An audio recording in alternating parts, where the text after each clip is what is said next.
My puhunan. Ulitin namin para sa'yo. Ultimo yung pati yung ASMR namin. Sorry guys, so basically what happened, nagre-record kami and then hindi siya na-record. Pero ito na nga, may puhunan.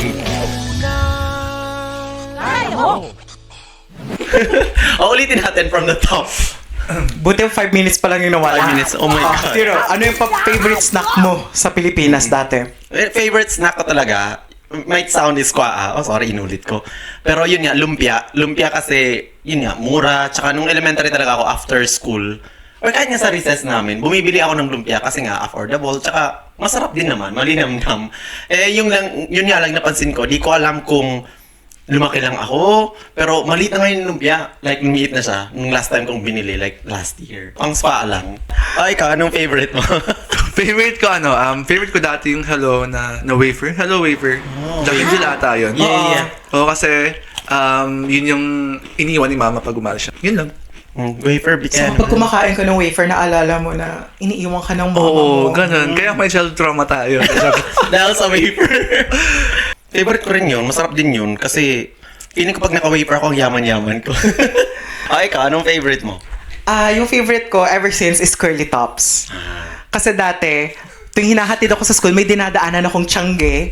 Tapos 25 cents lang each. Ay, yung baon ko ng piso. So, nakakabili ako ng 4. Ngayon, yung piso, Okay. isa na lang mabibili ko. Oo, ang mahal. Kasi mahal na. Yung buying power ng peso, doon mo masusukat sa childhood snacks natin. Exactly. Kasi for example, yung lumpia, yung size nun ay dinidiktahan ng recession sa Pilipinas. Kaya kapag lumalala ang ekonomiya ng Pilipinas, lumiliit yung size ng cheesy lumpia. Economics pala. Oo. Sorry, economics. May PowerPoint presentation ako dyan mamaya tungkol sa per May capita. quiz ba? May quiz, ma'am. Meron. Boys at May the quiz. back? Boys at the back, you're not listening. So, Hero, bakit tayo may mga snacks today? Okay, may mga snacks po tayo today because this is the first podcast na ini-sponsor by the one and only, the CEO, the founder of Tindahan, Mr. Alroy. Yes. No, thank you for having me, guys. Thank you so Kahit much. kinod ko kayong pumunta dito. Thank you rin para sa Thank you, snacks. thank you. Yeah, of course, no. Yes. So yun, sample products lang na meron sa tindahan.co.uk. Price matched siya sa Aldi. So, punta na kayo doon. So, Tindahan is very legit. Kasi I can attest to that because Alroy has been my friend since college. Classmate kami ng college. And, you know, there's a lot of people who's been asking, it might be a scam kasi nga, you know, nagpa-promo siya before na 1 pound and 10 na pansit canton.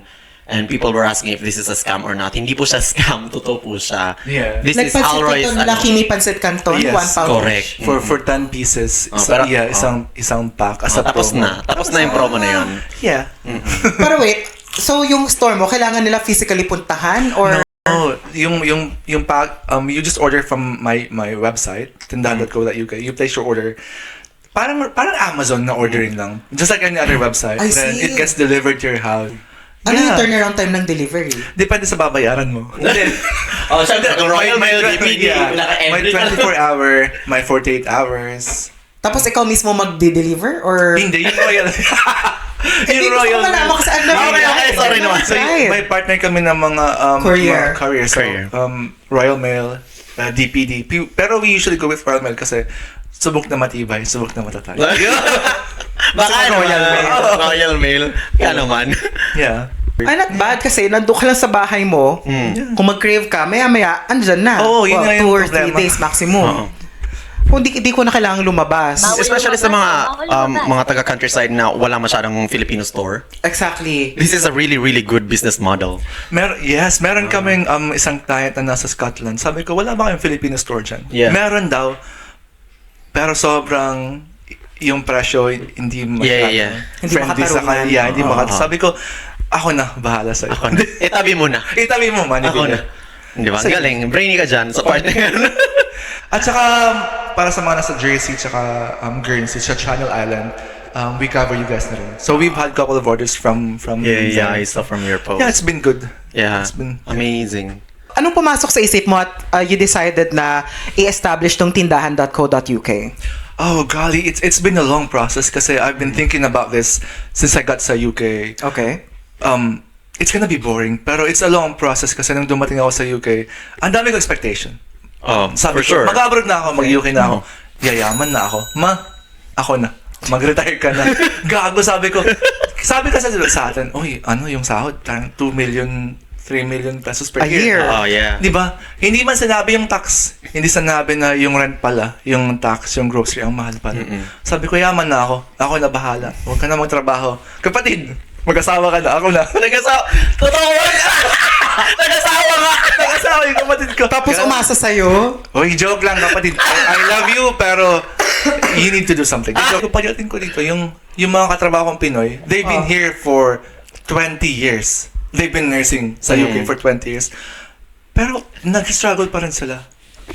I've been nursing for 8 years. Hanggang ngayon, struggle pa rin naman. Wala ka pa sa 20 years. Sabi ko, Meron pa tayong time. Sabi ko, like, na-appreciate ko sila. They're good people. They're so skilled, talented, ang galing. Yeah, Sila yung gumulma sa practice ko sa UK at least. Yeah. Ano nangyari? Bakit nag-struggle sila after 20 years? Sabi nga nila, financially, safe ang may safe na income, may True. regular income. So, NHS or hospital, na may sahod kang regular. Pero ang sobrang unsafe na umasa sa isang income stream.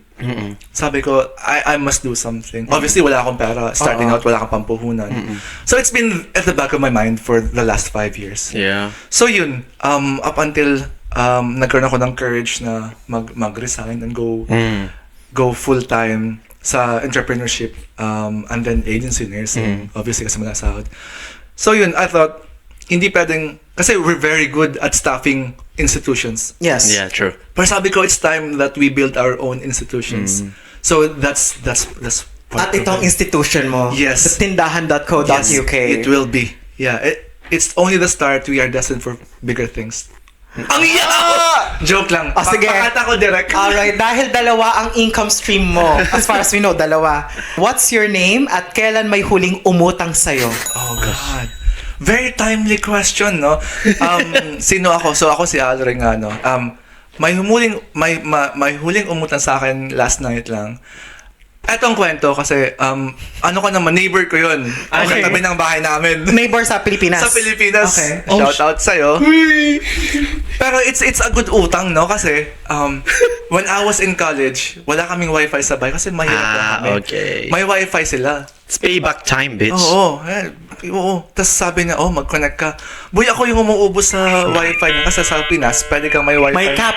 May cap. May cap. Oo. Ako May yung 1 gig umuubos. lang yung pwede mo ubusin Oo. for 24 hours. Yes. Ako yung umuubos. Sabi ko, ate, wala na kayong wifi, ah. So, yung ginawa ko ngayon, namuha siya ng 20,000 lang naman. It's not that much. Sabi ko, yan, 5,000. Huwag mo nang bayaran. Salamat. Parang gusto ko na itong lang. maging kaibigan. Pwede umutang. Kasi Pwede hindi umutang. rin naman magbabayad. Pero on a more serious note, no, kahit yung favor na nakuha mo when you need it, never mo babayaran yun. Kahit ilang milyon na Exactly. bigay, hindi mo Totoo. babalik yun. Totoo. So na-appreciate ko siya. At Ate Jack, I love you. Thank you so much. Tsaka investment din yun sa tao kasi maliit na bagay na naman ang magpautang ng pera sa kanila eh. Pero alam mo yung pakikisama kasi neighbor mo siya na Yeah. anytime na may emergency na Yeah. wala kang mahagilap sa bahay mo Yeah, sa yeah, pagkalayo-layo, mayroon kang isang tao pa na pwedeng maging semi-emergency contact mo. Yes. Pakitingnan naman kung okay sila sa bahay. You know. Ako, hindi. Babayaran. Sige. Pinaghirapan ko yan. Kailan may huling umutang sa'yo at sino ka? Ako nga pala si Hero. Last na may umutang sa akin was last year around July or August. Mga ganon. 20,000 din. Pinautang ko. Saan Oo. figure na 20,000? Baka si Ate Chad. Sorry. Naka-protocol ba ito?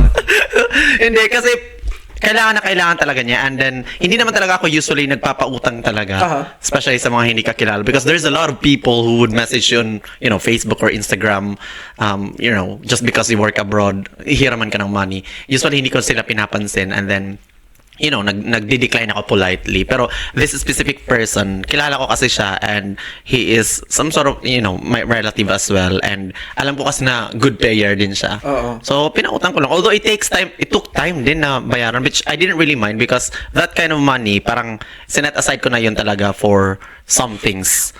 Pero Which is binayaran pautang. niya. Which is pautang. Kasi alam ko naman at some point may hiram din. Kasi nga, lagi ko sinasabi nung before nung wala pa akong pera, Pero hanggang ngayon naman, wala akong pera.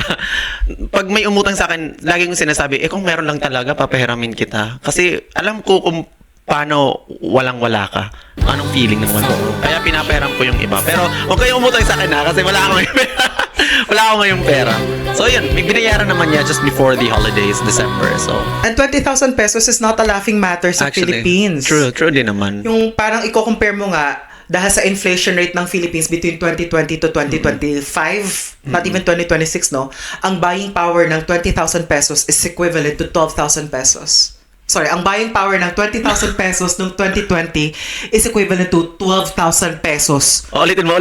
Ang Ang buying power ng 20,000 pesos is Walang nagmahal na hindi nasaktan. Walang hindi nasaktan na nagmahal. Minsan iniisip ko, nasaktan ba ako dahil nagmahal ako o hindi ako nagmahal dahil nasaktan ako? O baka naman talagang hindi mo ako minahal kaya ako nasaktan. Hindi ko naman sagot, nalilito na ako. is equivalent to 12,000 pesos na lang. Hindi ko pa rin na-gets. pero yun nga, parang napansin ko nga, especially pag nag-abroad ka, it's very easy for people to reach out. Oo. Like from people who can see us on social media, parang feeling nila, pwede ka itong utangan kasi nasa abroad. Lalo ka na, nagpo-post ka kasi na nasa lalo na motorboat ka. Nag-ano talaga ako, like nag-i-splurge talaga ako for myself. Hindi naman sa splurge, pero nagbabudget ako for my holiday. So, people think na, I'm making a lot of money, which in reality, I don't. Honestly, I don't talaga. Na dugo at pawis ang dugo at pinupunan pawis. mo for that boat ride. Papakute lang naman ako sa trabaho. If you're having a good time or having a holiday, they think that you're making a lot of money. Kasi we post the good times naman. We don't show the Yeah, struggles. Exactly. The moments that we cry and struggle. Yeah. We don't Very put that much. shit out. Because what we show on social media is our curated life or our ideal life. Exactly. That's not the usual day-to-day 24/7 grind.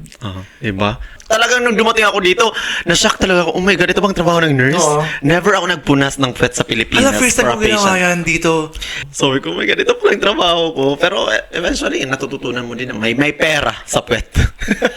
Okay, si JV. At may huling umutang sa akin. Last month lang, this was 40,000 pesos. Wow.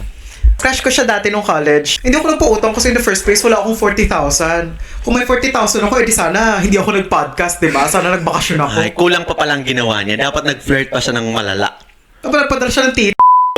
Sa Pilipinas, 150 lang eh. Oh, 150! Oh, pare. Actually, oo, yung sa mga salon-salon, yung dumadaan. Pogi, 150. 150 daw. Na-experience mo yun? Ay, kasi matangkad to eh. That's fun. Wala siyang comment. Silence means yes. So, nung nandito ka na, okay, sorry, prior to coming to the UK, ano yung expected mo na magiging career mo dito?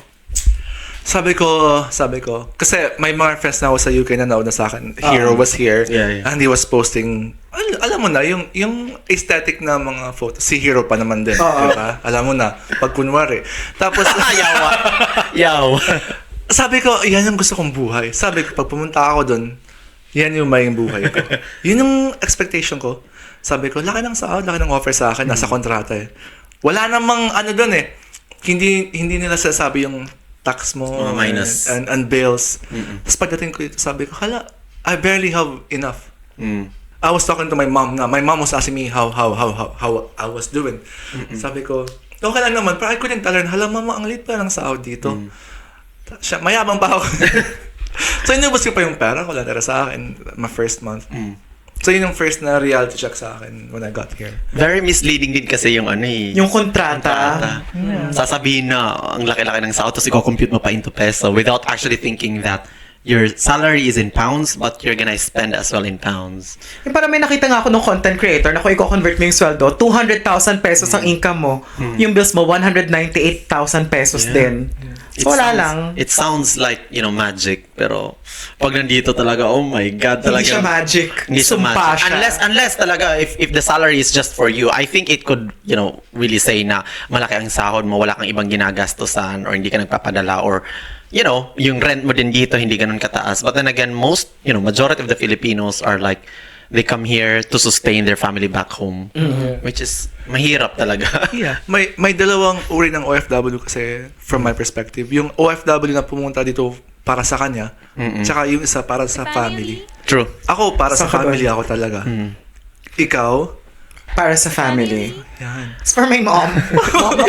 ikaw hero? It's for my family talaga. Di ba? Pero along the way, you learn how to draw boundaries. Kasi sometimes, most of the Filipinos, especially when you learn from the previous OFWs na bigay na lang ng bigay. Bigay mo na ang crown.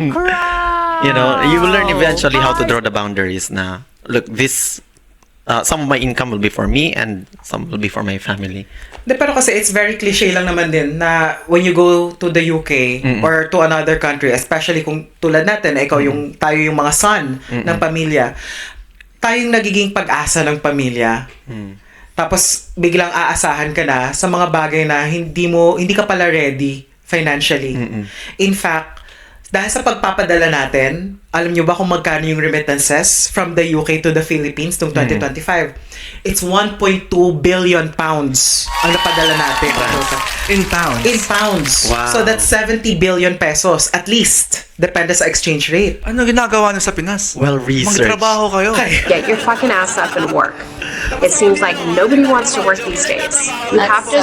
Nagtatrabaho naman, kaso nga lang talaga, iba pa rin talaga ang kinamahal ng Pilipinas. Nung last kong uwi, 5,000 pesos sa grocery was just very peanuts. Oo. As in, konti lang. My Nakauwi ko God. lang ang mahal. Kaya naintindihan ko yung mga Pilipino na gano'n sila maghirap ngayon sa Pilipinas kasi sobrang mahal ng mga bilihin. Tapos bumoto kayo ng maayos.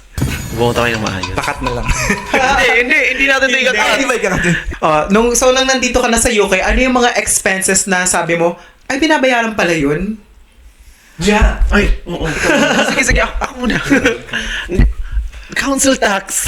Actually, Bakit tayo naggawa yun ng council tax? Nagets ko din naman kasi syempre yung mga kung saan ka nakatira, nagbabayad ka. Wala, hindi ko alam ba tayo nagbabayad ng council tax. Basura. I think Bakit nga? Basura, parang ganon. Mga amenities.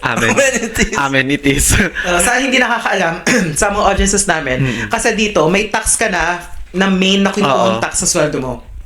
Pero, iba pa yung tax ng borough or yung tax ng Kung saan council. barangay ka nakatira, kumbaga. Exactly. Kumbaga, yan ang binabayad mo sa barangay nyo. Yung tax na yan, yung council tax, dyan kukunin yung pagpapalinis ng common areas sa Oo, barangay, oo. yung collection ng basura, at saka sa iba din, dyan yung mga may benefits, Oo. like yung mga housing benefits, doon din ang Oo. gagaling sa Kami council pong tax na nagbabayad yan. yan. Mabigat ka siya sa bulsa kasi how much bang binabayad? For example, ako, binabayad ko ngayon sa council tax per month is 151 pounds. Oh, swerte mo. Sir, magkano? Roy? 200. 200 yung council tax ko. Same kami, 210. Ang mahal, sobra. Depende ata yan kung saang borough. Oh, tama. Depende sa kung saang borough ka. Isa pa tong surprise na parang hidden fee siya, no? Kasi pag mag-move out ka ng flat, kung hindi ka naka-mortgage, tingnan mo, yung rent mura lang, 1,200 lang for one bedroom. Tapos di pa pala kasama yung taxes doon, no? So, okay. So, 1.5 pa talaga in reality. So, ang laki ng parang overhead, kumbaga, sa UK. At saka yung isa pa na hindi natin binabayaran sa Pilipinas, TV license. Oh my God. Nagbabayad ka ng TV license? Yeah, nagbabayad ako ng TV license, king ina yan. Nagbabayad Para pa ako. makapanood ng BBC. Oo. Uy, may YouTube naman eh. De, joke. But yeah, ano? Magkano? 60 pounds, di ba? For the first 6 months, 30 pounds. Tapos after ng first 6 months, parang 15 pounds thereafter na lang siya. Okay. Kasi nagbabayad talaga ako direct debit siya. Ano yung mga naging financial struggles mo talaga here in the UK? Parang blanket na answer lang, no? Yung main difficulty kasi of someone from the Philippines in general going here kasi you're gonna start to try to build your life here, but at the same time, you're maintaining your life back home. Kasi sinusupport mo yung sarili mo here. That's equals one household eh. And then yung household mo sa Pinas as a breadwinner. So that's a struggle. Parang you're financing 2 families. Kahit isa ka lang talaga. Ang tawag nito, he's a good provider. Yeah. Hindi, may Patay ka na ba? Hindi pa. May part lang ng life ko mga 2 years ago na nagkamali ako. So, pero inaayos ko na siya. May character development siya. May character development na ako. So, kung nanonood ka ngayon, I'm a changed man. Nagbago na ako. I'm sorry. I'm sorry and I love you. Panawagan pala to. Lumaki ba kayong mahirap? Oo. Nag-swimming ka ba sa dagat ng basura? O, hindi ganung level, pero yung tatay ko, tricycle driver. Sure? Yeah. Before he passed away, yung grandparents ko were farmers. So, ngayon lang, parang ako gusto kong simulan yung i-end yung cycle of poverty sa line namin. Yun. Kaya isa sa motivation ko yun. Sorry, go. Like, yun nga yung sinabi natin sa previous episode with Cici, na tayo yung generation na magbe-break ng generational trauma ng, ng pamilya Pick up the natin. cycle na. Oo. Feeling mo aping-api ka na. Para bang, girl? Bakit yung mga classmates ko double deck yung pencil case? Okay. So ngayong nasa UK, kahit papano, hindi naman tayo naghihirap, pero nandito pa rin tayo sa point na medyo nagtitipid pa rin tayo ng konti. Umabot pa sa point na you're comparing the prices between different groceries. Like napansin mo, ay parang mas mura sa Aldi, kaya dito na ako mag-grocery. Nandun ako sa clearance. Alam mo yung clearance na Clearance, oo. pag may yellow sticker na, Sa Tesco. That's me na. Andun ako sa may yellow labels. Clearance na yun. Doon na ako titira ng grocery.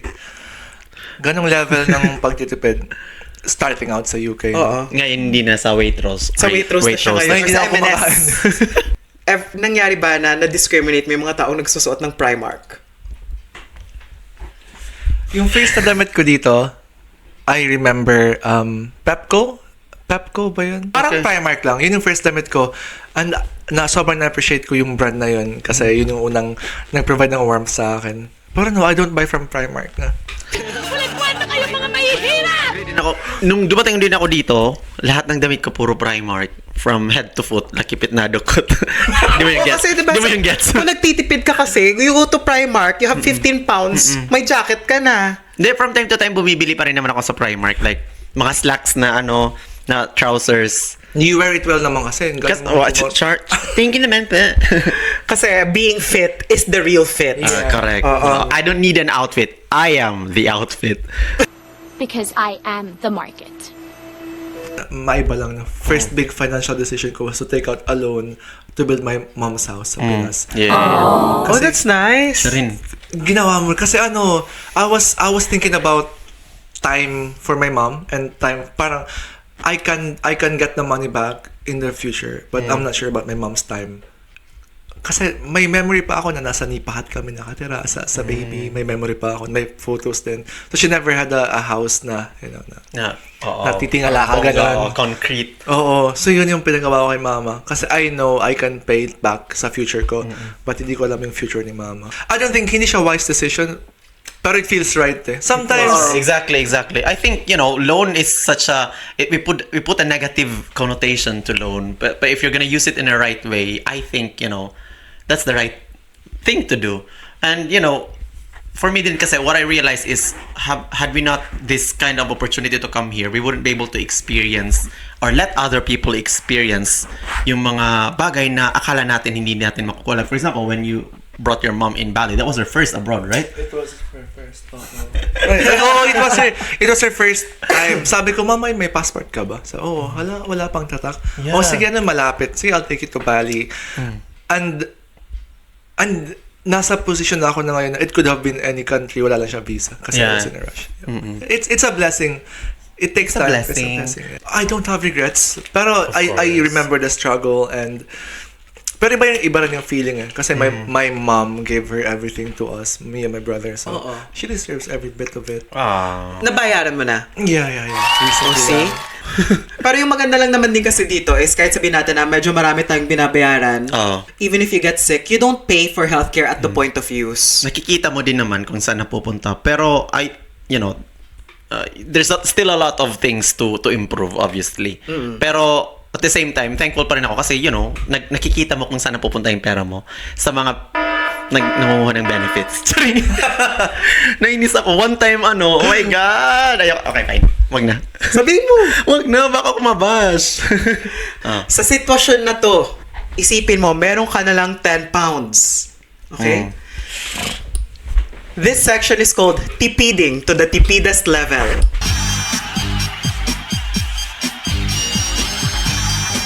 Yan. Tadadantatan. Ay, dapat ganun. So sabihin mo, meron kang 10 pounds na lang sa bank account mo. Saan ka pupunta para makipag-date? Dahil ikaw yung 10 parang pounds? may... Oh, 10 So, pounds. UK. Dahil ikaw yung may ginawa noong 2019. Shout out. 10 pounds. Saan ka makipag-date pag 10 pounds na lang pera mo? Ano, magbabas lang kami. That's dati 1 pound lang, right? 1.20. 175 na nga. Eh. Oo, dati. Oo. Babas na nga, punta ka ng Morley's. Morley's. Saan yun? Chicken. Saan yun? Ah, Morley's Chicken. Chicken shop lang. Yung, alam mo yung chicken shop date na podcast? Sa parang, Morley's yun. Parang goods. Parang, Morley's. yeah. Tingnan ko nga. Magkano isang manok doon? I've never been there. Na-joke lang. Hindi, may 3 pounds. So, 6 pounds, may coke na kayo doon. Date na yan. O ikaw, sa 10 pounds mo, saan ka makipag-date? Ang hirap naman. 10 pounds. I don't know. Probably just gonna buy ice cream. Ice cream yummy. Cute. That's cute. Anong flavor? Ang proper din sagot. Anong flavor? Ba't ice cream? Wala man. Ice cream, 10 minuto lang, ubos na. Oh, sa What a short date. Okay, fine. I don't know. Kasi mahilig naman maglakad dito sa London eh. So maglalakad lang, tapos siguro 10 pounds. Ano ba ang mabibili ng 10 pounds? O doon na lang kami sa Tesco, reduced price. Since yun ang pinakamadali, bibili kami ng sandwich or yung, tawag nito yung nakapackage. Ano tawag niyan? If you Yung buy meal this, deal? Meal deal, yun na lang siguro. Tapos uupo somewhere sa labas. Picnic. Picnic. Tipid tips na yun. Kung 10 pounds na lang pera ko, pupunta kami sa Central London at pupunta sa museum. Ay, ang smart. Ay. Diba? Museum date. Tama, libre Museum ang date. entrance. Tapos may quiz ako sa katapusan ng date. Like, sino ang nakadiscover ng... May pa-quiz. Oh, Tapos pag nasagot niya, bigay mo yung makikita. 10 pounds. Premyo niya yung 10 pounds. Di ba pwedeng tsupa na lang? Ay, Yun yung, imbis na 150, 10 pounds. Oh, going back, 10 pounds na lang ang laman ng bulsa mo. Paano mo to pagkakasyahin para makakain ng 3 araw? Let's say ano to, February 21. Oh. Ako, magaling Paabuti ako mo dyan. ng February 24. Oh, magaling ako dyan.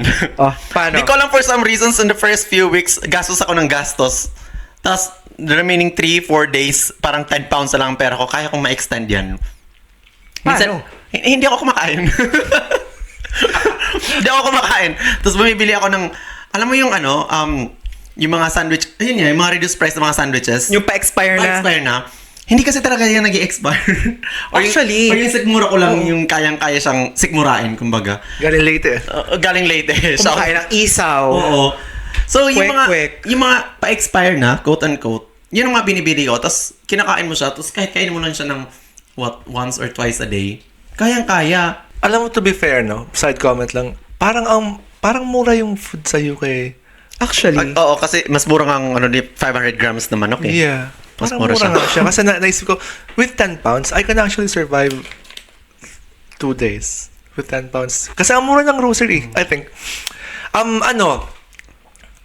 mo yung chicken tenders na nakapack na? Yeah. Oo. Less than 10 pounds yun. May mga 3 pounds yun. Depende kung saan ka bumili, kung Iceland. Oo. Yeah, sa Lidl kasi cheap ako.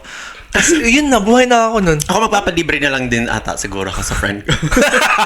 Parang, yeah. Hindi ko pa nagalon 10 pounds ko. Smart. Ikaw? Yung bumuhay talaga sa akin nun dati, yung egg sandwich. Oo. Kasi bibili ka ng isang pack ng itlog na isang dosena. That's £1.50. Oh. Tapos mayonnaise, £1.50. Tapos ano pa? Onion, £1. Hindi lang yung isang onion, isang pack ng onion. Akala ko bibili ka ng sandwich mismo. Hindi, ikaw gagawa. Siya yung gagawa. Tapos Smart. tinapay, £1 yung isang loaf na yun. Tapos ayun, makakain ako ng 2 beses sa isang araw. May sukli ka pa. Egg sandwich. May sukli pa ako. Makapag-date pa ako sa museum. So, parang 10 pounds is plenty pa, no? If it... Doon ko lang din na-realize. Oh, di ba? So maraming nakakapakinig at nanonood nito makakaisip ng ganyang idea. Tipiding tips. Tipid tips for our finances. Oh. Sige, final question. Kung may 10 pounds ka na lang, anong bibilhin mo sa tindahan.co.uk? Wala, natapos na yung promo, Pansit Canton.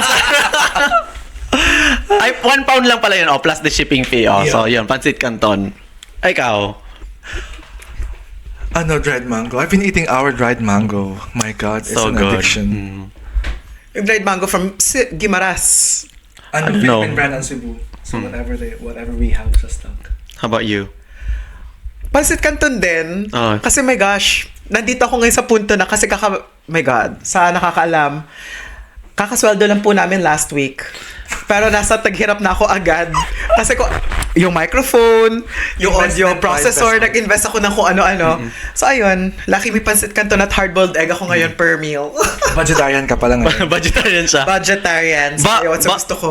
Ako naman ngayon ang kinakantot ng kahirapan. Sarap na sarap ka ba? Hindi nga eh. Diyos ko. Eto. pero thank you so much sa ating sponsor, obviously Tindahan, for this the snacks and the snacks as well there. And thank you very much to our thank you, very Roy. first sponsor of our, how do you call this one? Softbox. Yeah. Thank you so much. Gaganda ng quality ng video namin. Maraming tao nagsasabi na hindi ganun kaganda ng quality. And thank you so much Tindahan Alroy for sponsoring our box. Really appreciate. This is baka naman sa iba pang nanonood, sponsor niyo na kami din. Yung damit namin, brief, ganun. Ganon, no, thank you. But again, this is again another successful episode with Alroy Tindahan with JB. Ang akin lang, hindi porke maganda ang nakikita nyo sa social media, ibig sabihin maganda na yung buhay ng True. taga-UK. Exactly, We're also going exactly. through shit here. Mhm. Tawag nyo na kaming utangan. True. Tsaka maraming kwento. Another kwento has been covered in this podcast. Ito pa rin ang pinakamaluwag at pinakamalawak na kwentuhan. This is Pukeps. Pinoys in the UK in every possible scenario. Bye-bye! Thank you. Thank you, Alroy. Thank you so Gusto much. nyo ba ng kwento?